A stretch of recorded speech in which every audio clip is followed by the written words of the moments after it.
আমার প্রিয় ছাত্রছাত্রীরা, আগের ভিডিওতে আমরা যতীন্দ্রনাথ সেনগুপ্তের লেখা হাট কবিতাটির কিছুটা অংশ আলোচনা করেছিলাম। আজ আমরা বাকি অংশটুকু আলোচনা করব।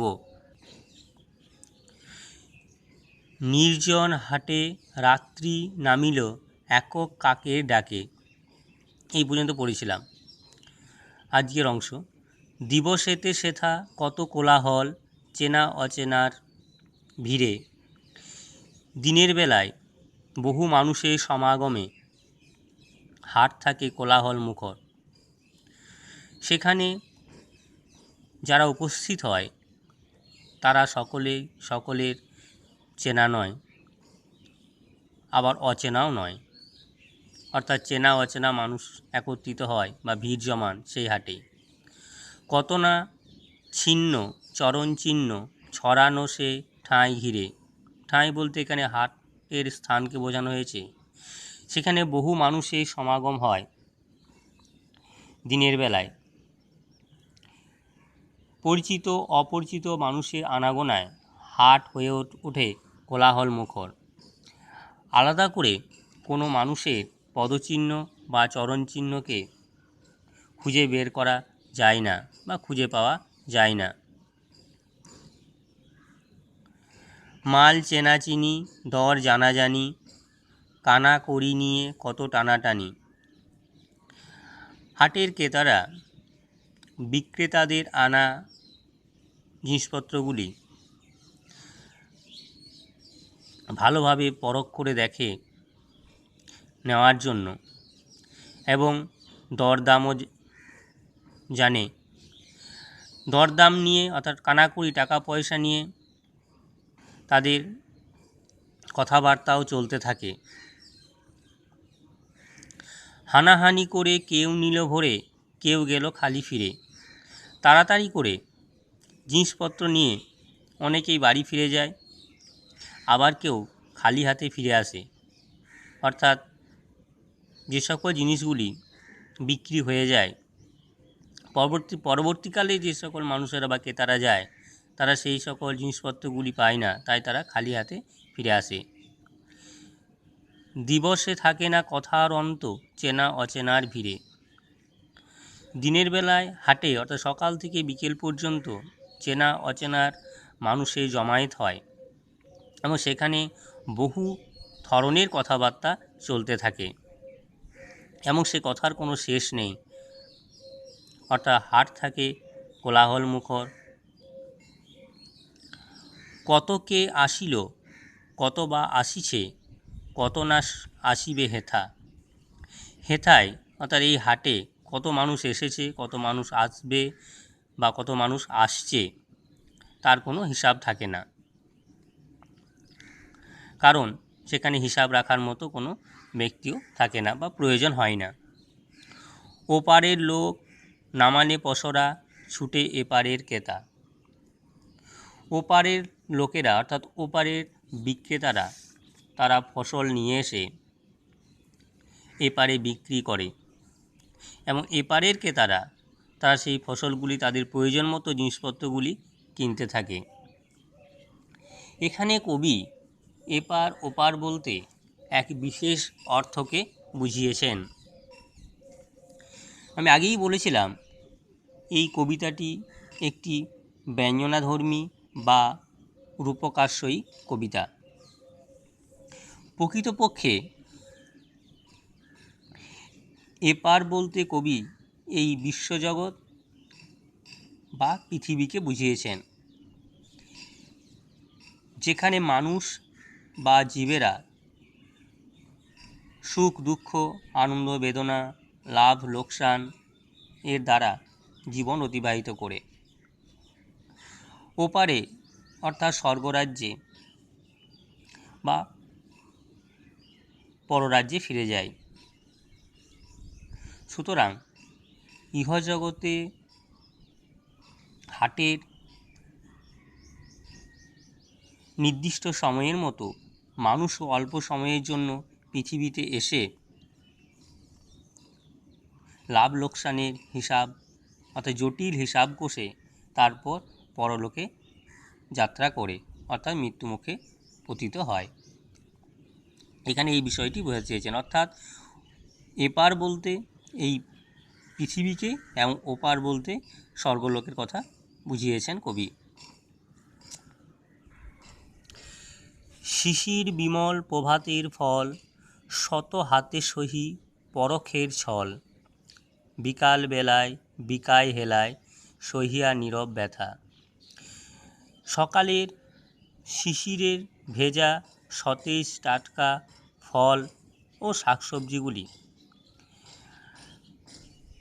বিক্রেতারা যখন হাটে পসরা সাজিয়ে বসে, সেখানে ক্রেতারা এসে তাদের সেই ফসলগুলি বা ফলগুলি বা শাকসবজিগুলি হাতে ছুঁয়ে পরখ করে দেখে।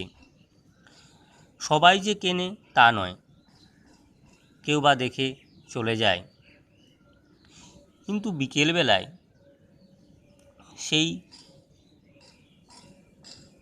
সবজিগুলি বা ফলগুলি প্রাণহীন হয়ে পড়ে।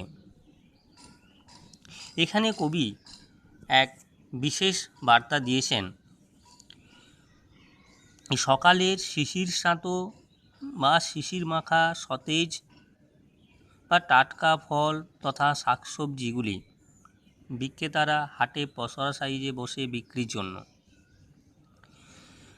বেলা বাড়ার সঙ্গে সঙ্গে শত শত ক্রেতার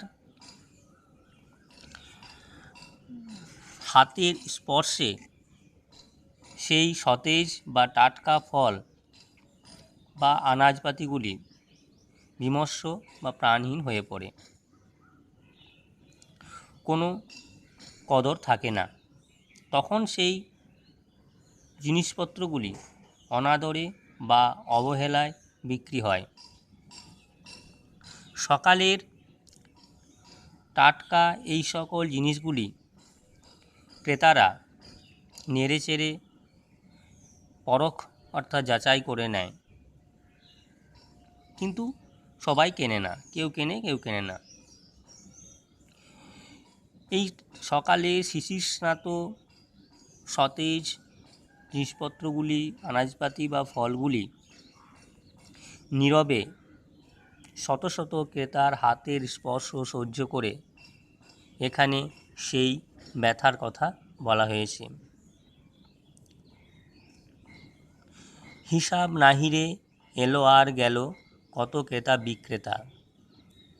হাটের মধ্যে কত ক্রেতা কত বিক্রেতা এসে উপস্থিত হয় তার কোনো হিসাব থাকে না। সকাল থেকে বিকেল পর্যন্ত হাট থাকে কোলাহলমুখর জনজোয়ারে পরিপূর্ণ। সবাই নিজের প্রয়োজন মিটিয়ে ধীরে ধীরে বাড়ি ফিরে যায়, তাই এর হিসাব রাখার কেউ থাকে না। নূতন করিয়া বসা আর ভাঙা পুরনো হাটের মেলা, দিবস রাত্রি নূতন যাত্রী নিত্য নাটের খেলা।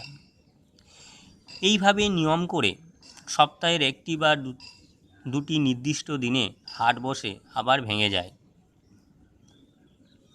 এইভাবে দিন রাত চলতে থাকে হাটের খেলা। সেরূপ এখানে মানুষও জন্মগ্রহণ করে আবার মৃত্যুমুখে পতিত হয়। এইভাবেই মানুষের জীবনের খেলা চলতে থাকে।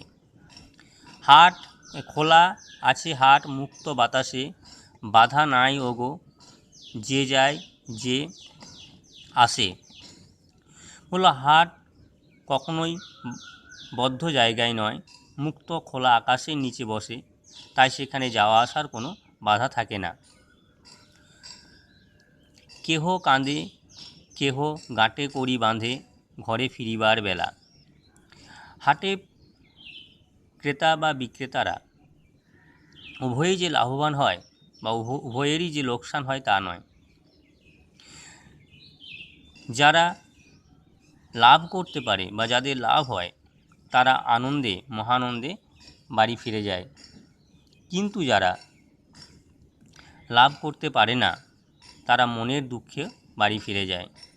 এখানে গাঁটে কড়ি বাঁধে ঘরে ফিরিবার বেলা অর্থাৎ বিকেলবেলায় তাদের লভ্যাংশ নিয়ে তাদের ট্যাকে অর্থাৎ সঞ্চয় যেখানে করে রাখে টাকা পয়সাগুলি সেখানে বেঁধে নিয়ে তারা বাড়ি ফিরে যায়।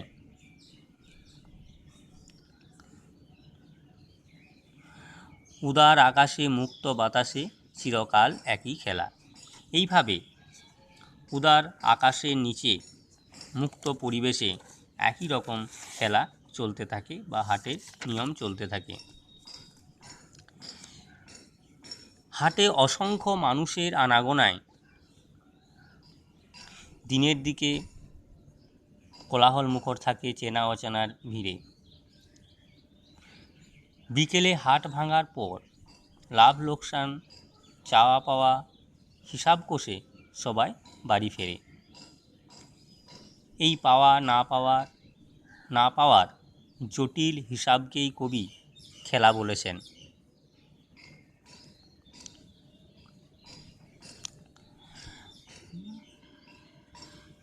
আবার অন্যদিকে এই উদার মুক্ত পৃথিবী যেন একটি হাট। আমরা সবাই সেই হাটের ক্রেতা বা বিক্রেতা। হাটের মতো পৃথিবীতেও অসংখ্য মানুষের আনাগোনা হয়। মানুষের জন্মগ্রহণ থেকে মৃত্যুকাল পর্যন্ত হাটের সময়কাল। বিকেলে হাট ভাঙার ও সকলের লাভ লোকসানের হিসাব কষে আনন্দ নিরানন্দ পাপ পুণ্য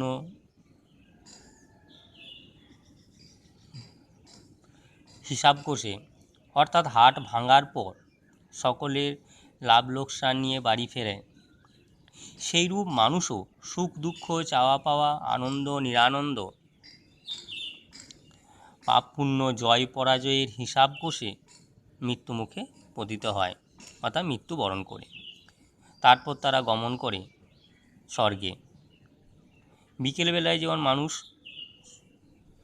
ক্রেতা বিক্রেতারা হাট থেকে বাড়ি ফিরে যায়, সেরূপ এখানে মানুষও মৃত্যুর পর স্বর্গরাজ্যে গমন করে। তারপর হাটে যেমন অন্ধকার নিমজ্জিত হয়, এখানে পৃথিবীও তাদের কাছে অন্ধকারে পর্যবসিত হয়। জন্মিলে মরিতে হবে অমরকে কোথা রবে, এটাই চরম সত্য। এই নিয়মের কোনো ব্যতিক্রম নেই। হাটে ভাঙা গড়ার মতো মানুষের জীবনও জন্ম মৃত্যুর এই চক্রাকার গতির খেলা চিরকাল বা যুগ যুগ ধরে অবিরাম গতিতে চলে আসছে এবং চলবেও। এটাই কবি আমাদেরকে বোঝাতে চেয়েছেন। তাহলে তোমরা এই কবিতাটি ভালোভাবে পড়বে এবং হাতে কলমে যে প্রশ্নগুলি দেওয়া আছে তার উত্তরগুলি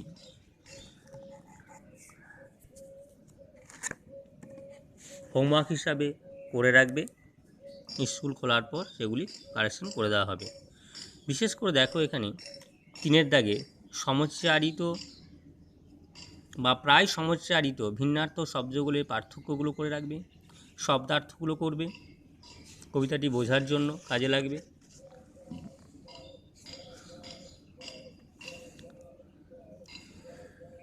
4 দাগের গদ্যরূপগুলি করবে, 5 দাগের সব করবে। এরপর চলে এসো 7 দাগের, সব করতে হবে না। 7 দাগের 1 হাটের স্থান ছাড়িয়ে দূরের গ্রামের ছবি কিভাবে কবিতায় ফুটে উঠেছে এটা করবে। বাজে বায়ু আসি বিদ্রুপ বাঁশি কবির এমন মনে হওয়ার কারণ কি বলে তোমার মনে হয় এটা করবে। উদার আকাশে মুক্ত বাতাসে চিরকাল একই খেলা। আরেকটি বিষয় 7 দাগের 7, এটা ভালোভাবে করে রাখবে। হাট ও বাজারের মধ্যে কোনো তফাৎ খুঁজে পাও এ বিষয়ে 5টি বাক্য। হাট ও বাজারের মধ্যে পার্থক্য কী, হাট বলতে কী বুঝি বা বাজার বলতে আমরা কী বুঝি, এর পার্থক্য কয়েকটি আমি বলছি, বাকিটা তোমরা করবে। হাট সাধারণত কোথায় বসে? হাট সাধারণত গ্রামাঞ্চলে বসে, আর বাজার শহরে দেখা যায়। দ্বিতীয় পার্থক্য বলা যায়, হাট সাধারণত সপ্তাহের একটি বা দুটি নির্দিষ্ট দিনে বসে, কিন্তু বাজার সব সময়ের জন্য বসে। হাটে যে ঘরগুলি দেখতে পাওয়া যায় বা যে দোচালা ঘরগুলি, সেগুলো কিন্তু সব অস্থায়ী,